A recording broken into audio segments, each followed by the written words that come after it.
inmates that are working in the different programs, and you see in their face, you can see in their smile, we did make a difference in their lives. Welcome to Biz Stories Shared, where storytellers share their inspiration, motivation, some disappointments, and how they applied the lessons that led them to success. Stories are gifts. Listen as these gifts are shared. Now, here is your host, Charlotte Plott. Hello, storytellers. This is Charlotte Plott, and I'm thrilled to bring you our guest today, Clark DesSoye. Clark, are you ready to be a storyteller? Yes, I am. Oh, wonderful. Well, I'm going to read a little bit about you now. After working in New York City for more than 25 years with organizations ranging from publishing, finance, telecommunications, and nonprofits to internet startups, Clark decided it was time to move to a warmer climate and apply his marketing skills to help improve people's lives. Since moving to Arizona, Clark has volunteered as a court-appointed special advocate for children in the foster care system, helping to ensure that their voices are heard as decisions are made about their lives in the court. He has also participated in Arizona State University's recent Edison Student Entrepreneur Initiative as a judge. Through the connections that Clark has made at Eliances, he has introduced Arizona correctional industries to the local business communities and is currently working on several projects. Clark, I just want to say good for you for making connections at Eliances and introducing the Arizona correctional industries to the local business communities. We know that marketing doesn't get us clients. It really just lets the prospects know that you exist. So, Clark, I've given our listeners just a little summary about you. So, will you take a minute and tell us about you personally because we want to get to know you better and then give us an overview of your. Okay. As you said, my goal right now with being in Alliances is to introduce Arizona correctional industries to the business community. I think that there's not a lot of understanding about what we do and how we can be a resource for businesses. So I think it's important to get that message out, not just for us to get more business, but to help businesses grow. I've interviewed several of our labor contract partners in the 2 years I've been here, and just the success they've had working with our inmates, and what success it's brought to the inmates themselves as they get released and go working in the job market or try to get work in the job market is phenomenal. It's really helped businesses from startup to be national forces. We help make that possible, so we can feel proud of that. But mostly I feel proud because we've made a difference in the lives of the inmates themselves.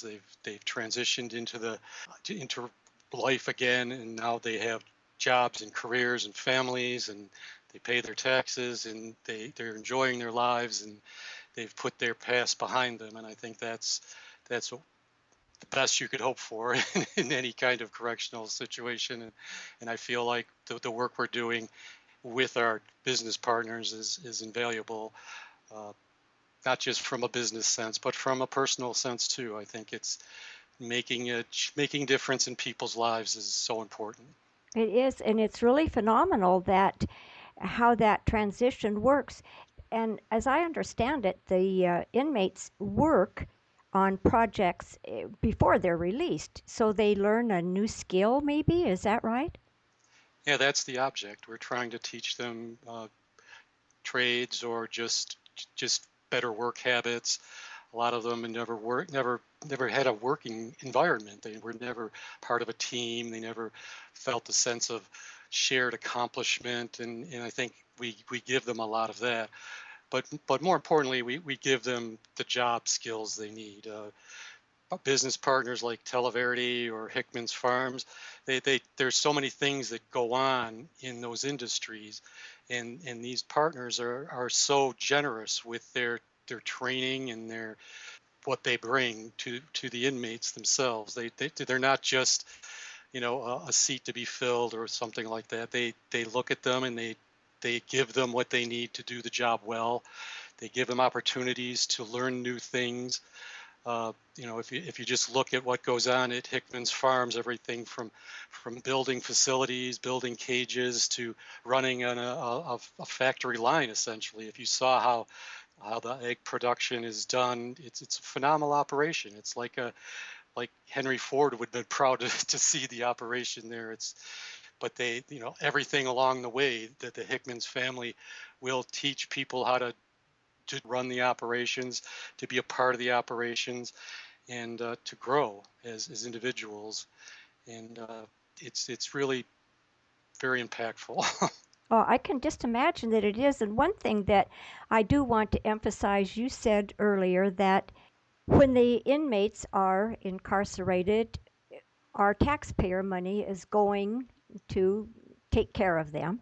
And once they get out and get a job, then they become tax-paying citizens. That's such a benefit to all of us. Exactly. And even while they're inside, while they're working for ACI and earning money, part of their earnings, they get deductions just like the rest of us do out of their paycheck, and part of those deductions goes towards paying their room and board. So Oh, some of our inmates that are working for like a Hickman's or Televerdes, they're pretty much paying their own room and board. So oh, the taxpayers really are relieved of the burden there. wow, that is really incredible. Do you advertise this anywhere? How do you contact your potential employers? Right now, it's been for the whole history of ACI. It's been pretty much by word of mouth referrals.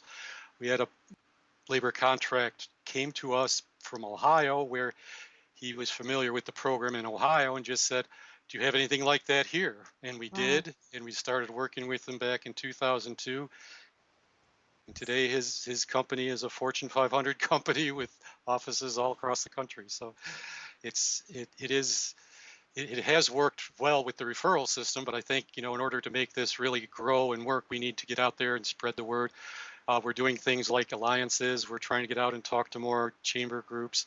We're actually putting in place a plan to go talk to some of the local chamber groups in areas where we actually have prisons where we don't have a big program going because there's just no businesses nearby that are that familiar with us. So we're doing a lot of outreach to those kinds of groups to try to introduce them to the whole idea of working with us, either through labor contracts or just working to buy our products that we produce in our shops. So it is a slow process. It's a very difficult story to tell because I think when you introduce yourself, the first reaction people have is to recoil, like, Sure, "Ooh, I sure. don't want anything to do with that." They'll either say, they deserve to be in jail and I don't want to do anything for them, forgetting the fact that 95% of them will someday be getting out and be their neighbors again. So you don't want them to come out the same way they went in. Yeah, let's, yeah, let's that's for try sure. to make a difference before they do get back out. I think when you talk to Billy Hickman, who's our main contact at Hickman's, he really stresses that. He thinks that's so vitally important to make sure that we're doing everything we can to make the folks inside real valuable citizens again once they get outside. We don't want them to be a burden for themselves or their families for the rest of their lives, which they potentially could be if we're not making any effort to help integrate them back into society. And Hickmans are certainly doing their part to make that happen. And the other labor contract partners we have are doing that, and ACI is really making the effort. Unfortunately, out of the 42,000 people in the system right now in Arizona, we're only working with 2,000 of them, and I Hmm. think we could be doing a lot more, and we could be helping a lot more businesses and a lot more inmates to Right. make their lives better and their businesses better. So we do have a lot of work ahead of us. But Well, that is a lot of work ahead of you, and you're taking a lot of great steps in that arena and doing this podcast. We're going to help you get it out there on the airwaves so that more people know about it and can contact you and see what they can do and who they can employ and how that whole process works. So thank you for doing what you do. It's wonderful. Us taxpayers appreciate it. Thank you. Well, Clark, here at Biz Stories Shared, we start every show with our guest's favorite quote. So, would you tell us what your favorite quote is and how you apply this to your everyday thinking? Actually, I have a few, but Oh, good. All right. there's just so good I have to share them all with you. Okay. I mean, the first one, which kind of ties into what we've been talking about, is success isn't about how much money you make. It's about the difference you make in people's lives. Oh, yes. And that's our first lady said that at some point, and I think that perfectly sums up what we've already been saying in terms of where I've taken my career recently and where I want to keep going with it. A second one is more on a personal note, more in terms of fulfillment as an individual, and it's from a Chinese person whose name I won't even attempt to pronounce, but it goes, in the end, it's not going to matter how many breaths you took, but how many moments took your breath away. Oh, I'm a big believer in transcendental moments. I've found them in my life very frequently, fortunately, and I seek them out. I look for them. I'm always trying to find them, and I think they connect you with whatever force is bigger than the individual. I think it connects you with humanity. It connects you with history. One of those moments for me is Beethoven's Ninth Symphony. I can't listen to that without crying every time. It's so beautiful. It's so positive, and it's comes from time immemorial, and it will go on through time immemorial as something that humanity should be striving for. And it to me is one of those things. It could be a piece of art, it could be a piece of music, it could be an opera, it could be a beautiful sunset, or it could be looking across the table at my wife. Those moments are priceless, and I think they define us as individuals and define us as a society. And I think the more we can create as a society and the more people appreciate them as individuals, the better off we're all going to be. And then the third one is from one of my favorite people of all time, John Lennon, mm. who says, "When I was 5 years old, my mother always told me that happiness was the key to life. And then I went to school and they asked me what I wanted to be when I grew up, and I wrote down happy. Oh, They told me that I didn't understand the assignment. I told them they didn't understand life." oh, It just sounds so typical of him.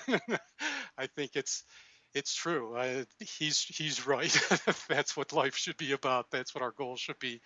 Not just our own happiness, but the happiness of everybody we encounter. I think we impact everybody's lives if we're striving to be happy and in striving to see other people happy. I think that's what we should all be doing in life. you did give such very, very powerful examples of how you apply all three of those quotes into your everyday life. Thank you very much. They were all beautiful and memorable too. Thank you.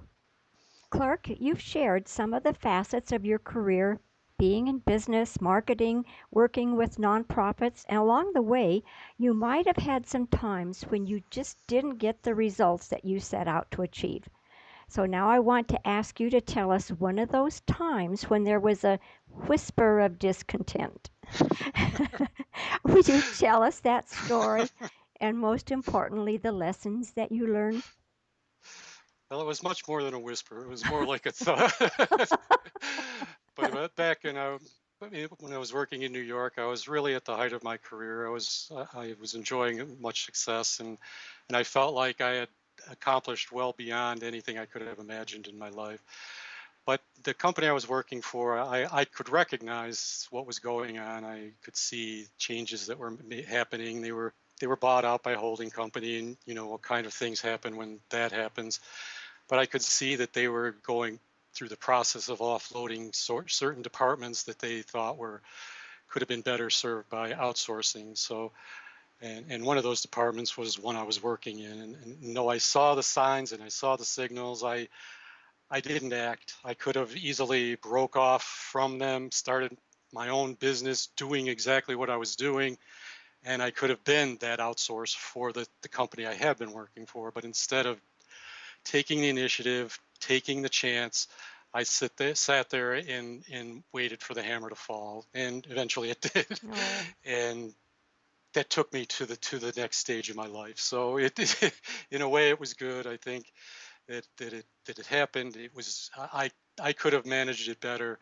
And in the future, when I see things like this happening, I'll definitely be taking the initiative and taking the steps I need to do to not only protect myself, but to do what they want. I mean, right. if they don't want to have an internal department doing this function, if they want to have it outsourced, let me be the outsource. I'm already working with people in the organization to do this. They're comfortable with me. I could have done that. I could have taken the chance, and I didn't. I didn't dare. That's part of the great thing about being with Alliances. I'm with a bunch of people that dare to do it every single day, and Yes. it feels good to be with them, and it emboldens you to take that chance and to help them take that chance that they need to move on and segue into the next part of their life experience and their career. Well, that really is what happens in life, isn't it? And thank you for sharing that because a review every so often helps us remember we did learn lessons and the community is benefiting from the lessons that you learned, whether it's where you are now or what you might do in the future. You did learn the lesson and I'm sure that you won't just keep it to yourself. You'll share that lesson and other people will benefit from it too. So thank you for sharing that. Certainly. Well, what I want to do now, Clark, is to go to the other end of the spectrum. Let's talk about the time in your journey when you had an aha moment, when you became aware of the new path that you wanted to travel. So take us to that moment when you had that light bulb go off and take us through the steps that you took to turn that idea into success. Well, I think it goes back to the Michelle Obama quote. It was before the hammer fell on me in the job I had there in New York. I was doing very well. I was, living in $1 million home outside New York City, traveling, going to shows, but yet still felt some sort of emptiness. There was, I looked at my life and what I'd done, and there was still, well, what did I have to show for myself? What could people say about me when I was gone? And I just, it really struck me that what we're told growing up is this is what you should do in career and all of this, but they don't tell you how to feel fulfilled. They don't tell you what you need to do to feel like you're making a contribution beyond that. I mean, it's good to be able to say you've taken care of your family, you've taken, made a good home and all of that, uh, but I think it goes beyond that. I think people need to feel like they've made a difference in other people's lives. And that's when I determined that I needed to make that not just a weekend thing or a day, a thing I can do once a year by, giving to United Way or whatever it is, but something Right. that's an important part of my life. So part of moving to Arizona, my goal was to do more of that, and joining the CASA program where I can, I can see it every time I look into the eyes of this little boy I'm working with, that I am making a difference in his life. I'm giving him some moments that he's going to remember for the rest of his Wow. life, despite the things he's gone through, the terrible situations he was in with his family that didn't take care of him very well, being in foster care and all of that. I can tell that I've made an impact on his life, and already I feel more fulfilled than I Right. did making $100,000 a year and doing all these wonderful things. It does make an impact on you, and I've reached out and I'm working with a couple of other nonprofit groups here in the state, and it does make a difference. It does make you feel uh, like you're making a contribution. And I also feel very fortunate that I'm working in an organization that pretty much does that. That's their mission It is does. to make a difference in people's lives. And when I talk to the inmates we work with in our office, and when I talk to the inmates that are working in the different programs, and you see in their face. You can see in their smile that we did make a difference in their lives. They feel better. They feel like they're more fully human now than they were before they did whatever it is they did to get them Right. inside. And so, that for me is a big changer in my life. It redirected me, and it pointed me in a different direction. And I think right now my focus is where it should be. And I'm looking forward to the rest of my career and doing more things with ACI and with these other groups I'm working with, and just making a difference in people's lives. I think that's what we're here for, and I look forward to keep doing that, and hopefully we'll make some changes, some positive changes in the world. Doesn't look too powerful right now some days, but I think if enough of us start having those kinds of aha moments, and realizing that, there's more than just me, and greed, and there's only so much money that any of us can ever possibly use. Let's start looking at what we can do with that money rather than just getting it. Well, those are really powerful words, and when you take those real life experiences and then the lessons that you learn and apply them to other facets of your life and career, it really is all about being authentic and helping people, and then keep on giving, isn't it? Yeah, I just had a meeting I'm the chairman of one of the alliances committees with another young entrepreneur, and had a meeting the other day, and we were talking about what we can do to help the organization, and we came to the same conclusion. I think what Alliances is all about is playing it forward. It's Right. stepping in and helping somebody else, even though it might not have any impact on ACI or me personally. But if I can help somebody, it'll come back at some point. It always does, in some way, shape, or form. And I think if more people have that approach to life, just saying, not just saying, oh, this person can't do anything for me, move on to the next person. Listen, what are they looking for? You probably do know somebody that can help them. If you can't, you do know some way to help them, and put it out there. don't Right. don't feel like I want to cash in first. You Yeah. do it first. No, you do it first. Yeah. We'll be pushing each other in front of the line all day long. But if somebody's, if we each step up and take it first, put it out there first, who's the first one to say I love you? Who cares? Right. As long as we both say it at the Right. end of the day. Well, that's like the Zig Ziglar quote that says you'll always get everything that you need if you help enough other people get what they need. Exactly. and Yeah. and I think that's really what Alliances is all about. And I think, you know that's why I feel good being a part of that organization as well, Right. because that's what we do every Tuesday morning. Yes, that's for sure. Well, Clark, now I'm going to ask you to bring us to the present time and share your proudest entrepreneurial moment. I don't know. I think it's still to come, actually. I'm right now. I'm working on several projects with other people from Alliances that are starting to start. We're trying to start a new business in a space that I think will be very beneficial to all kinds of people, not just here in Arizona, but around the world. If we can make this enterprise work, I think this could be a real game changer for a lot of people around the world. And I'm really pushing and striving and tugging and kicking to make this project work. And the folks I'm working with are just phenomenal. It's one of the resources that I think are very underutilized in this country are uh, people with lots of experience. Right. When you hear the people introduce themselves at Alliances, most of them have retired a couple different times from Right.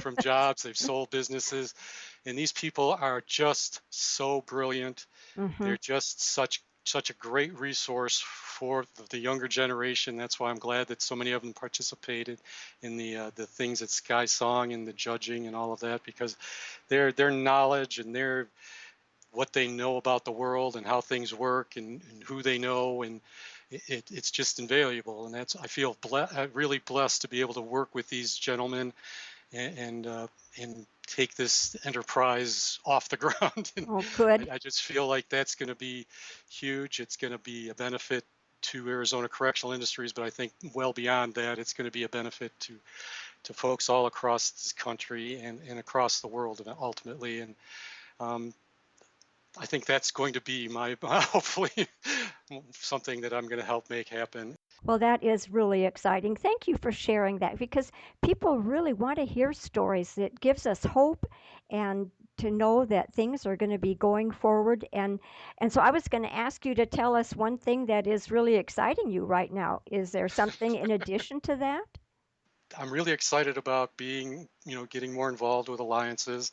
Like I mentioned, I'm a co-chair of the Connectors Committee with Dre, and we're really got some great ideas for helping to make that more positive impact on the organization and to help the members and to help the new guests who are coming in and to feel more comfortable at our meetings, and giving people tools to help them to use the organization in better ways, to make connections. And so I think there's a lot of positive things going on with that. I can't say enough about David and what he's already done, and the rest of the folks that have put it all together, and continue to make it fun to be at every Right, Tuesday it morning. is. It definitely is fun to be in. Yeah, thank you. Well, Clark, what's the best business advice that you've ever received? I think the best business advice I ever got was to challenge yourself, to Mm, to do something you're afraid of or feel uncomfortable doing. I mean, this is one of those things for me. What I do at Alliances every week was certainly one of those things for me. And I challenged myself. I stood up and started doing it. And the more I do it, the more comfortable I get doing right. it. Uh, you know, 2 years ago, I wouldn't have been able to sit down and do this with you, but I just feel like I need to do this more. I think I have a story to tell, and it'll help people. It'll empower people. It'll give people uh, a sense that some of the things they maybe are afraid to do, that they can do. They can learn how to overcome those inhibitions and discomforts and step out there and take that chance and Yeah. put that parachute on. Well, I really thank you for taking the steps and being brave enough to do the things that you're hesitant to do because nothing will happen. We're not going to die, but there's that fear when we step out of that comfort zone that we don't really know what is going to happen. So it does take courage. And so give yourself a pat on the back each time. I do. Oh, good. Well, what is the vision of the future of your career? I think just keep on doing what I'm doing. I think maybe at some point I'll step out of ACI. I'll still be a big supporter of them and recommend them to people where I think it's a good fit, to organizations where I think it's a good fit. But I really feel like through the connections I'm making at Alliances, that I think the next stage of my career coming up will be, as an entrepreneur working out there, developing businesses and helping them grow and helping make a contribution through those businesses to the, the broader world. I believe that there's a lot of really good ideas floating out there that could really take off as great businesses doing great work, and I really feel I would feel fortunate to be a part of one of those businesses and Right. really take things global. That does really sound exciting, and I think it's awesome that you have that broad vision that you are looking at the potential that can be done with the group that you're working with there at Alliances. That there's just no telling where it's going to take us all. Yeah, no, I really believe that. I think there's so much brilliance in that room every Tuesday, and it's really going to impact the state certainly, and probably well beyond that. Good. I can hardly wait. No, it already is. If you look around, there's things happening already. Yes, definitely there are. Well, Clark, can you share one of your personal habits that you strongly believe contributes to your success? I try to set priorities every day.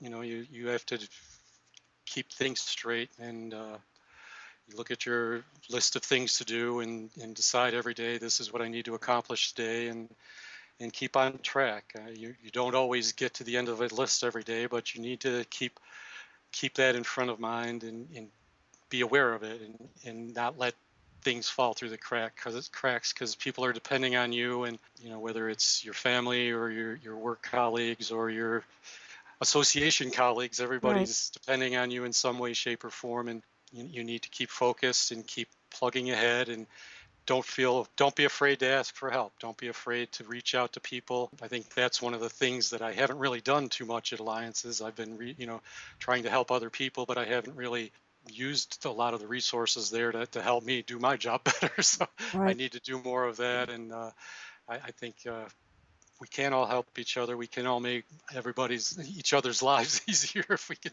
let the people that are experts at doing the things they do and do that for you, and you can do those things for them. So Well, that's really true. There really are a lot of generous offers that yeah, people are willing to help you with, and we do just need to say, yes, I'd like your help. And there's no shame in that. So we all need to do more of that. yeah. Clark, do you have an internet resource to share with our listeners which helps your efficiency, like Evernote or another app? And storytellers, you will find the links to these sites in the show notes of today's episode at bizstoryshared.com slash Clark DesSoye. I think really the biggest resource I use is Google search. Ah, I think that's really invaluable. I can, whether it's an error message I'm getting on my iPhone, or some complication at work, or even trying to figure out how to spell a word that I have never mastered. Google seems to be really invaluable to me. I'm using it all the time. Sometimes I have to, I'm responsible for our website at work, and part of making that work is sometimes writing a piece of code to plug into WordPress, and it's really about an invaluable resource, just going into Google and typing in what your query is, and somebody has your answer for you. So those message boards and forums are really, it's I think what they're doing with open source code is the future of technology, and that's where everything is going. And I think the fact that so many people are willing to share their knowledge with their colleagues around the world is phenomenal, and it's a great resource out there. it really is. And when people don't hold their knowledge close to their chest and share it, we all benefit from that. Exactly. Yes, I didn't know you could learn how to code by doing a Google search, though. The hard part is figuring out how to phrase the question so you Oh, get the right well, answers. But yes, that is a challenge. I've kind of mastered that so far. Not all the time, but a lot of the time. Well, would you describe for us who are perfect referrals for Arizona correctional industries? And by that I mean these would be business associates or clients that the listeners know who would benefit from doing business with you. I think any business that's having staffing challenges.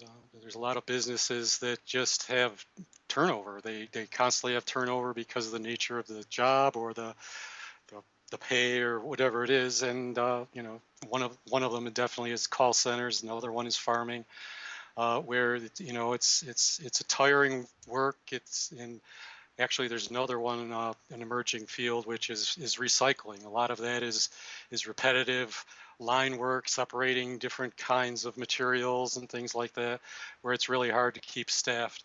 Uh, ACI could certainly be a benefit for those kinds of organizations.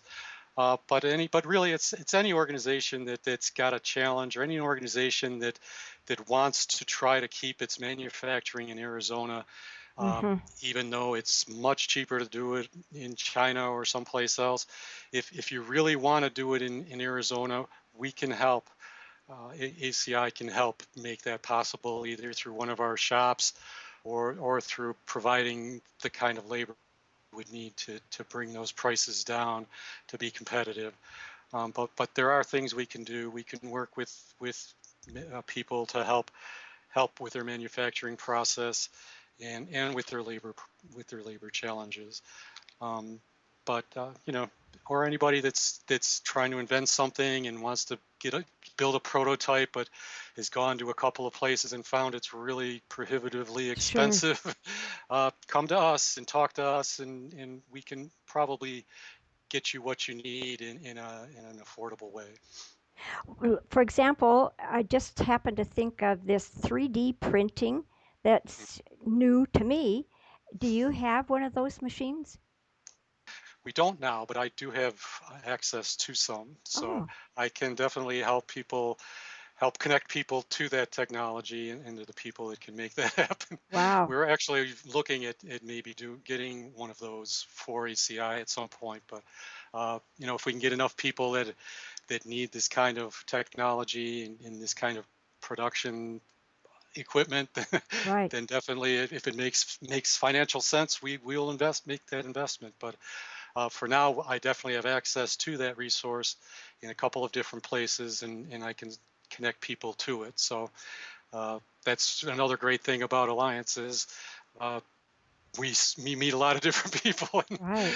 and I can certainly be that kind of a reference or a resource for people as well. Well, that's exciting to know. Thanks for being on the ball with that. Well, Clark, if you could recommend just one book to our listeners, what would it be? It's a book from my youth, actually, but it's timeless, and it got lessons for anybody of any age, and that's Kurt Vonnegut's Slaughterhouse Five. I think it's rich with imagination, and it's also very poignant. It's easy to read, but it's impactful. It tells the story of war from the ground, Oh, and he survived the bombing of Dresden in World War II. He was actually in a POW camp there, and he survived the bombing by the Allies of that city and emerged out of there. And one of his jobs as the Allies moved in was to go through the wreckage and try to look for survivors and find, help with the recovery afterwards. But it's very poignant. It certainly is a reminder that war should always be our last resource, yes. not our first. And it involves real people and real lives, and we really need to find better ways to resolve our differences in this world of ours. It's too important to to not make that consideration. We need to do a better job of resolving conflicts in this country and in the world at large. We need to do a better job of that because that's never a good solution for anybody. You're absolutely right. Well, Clark, I have truly enjoyed listening to your journey and the stories that you shared. So, will you please tell us one more time how we can get in touch with you and any other resources that you want us to have, and then we'll say goodbye. Okay, well, probably the best way is through my email, which is my name, Clark DesSoye, ClarkDessoye @gmail.com. And then, is there something like a website for ACI that people can go look at that? It's aci.az.gov because we're a state agency. Aha. And so, is it okay for people to go and look Oh, around there? definitely. Please do and poke around, look at things. And actually, if people would do that and send me feedback about what they found easy or difficult to do on the site, I'm I'm I'm right now being challenged by people telling me that they're having difficulty with it, and I don't understand what that is. Ah, So if people could articulate what that difficulty is, I could right. probably address it and fix it. I would appreciate any kind of feedback people could give me on Well, that was a generous invitation. I hope you don't get too many negatives. that. Actually, I got a positive for a change the other day, so Did you? that was nice. Oh, well, good. Found our business card interface when people are ordering business cards, they said it works much easier now than it used to. So Oh, one good. one positive note there.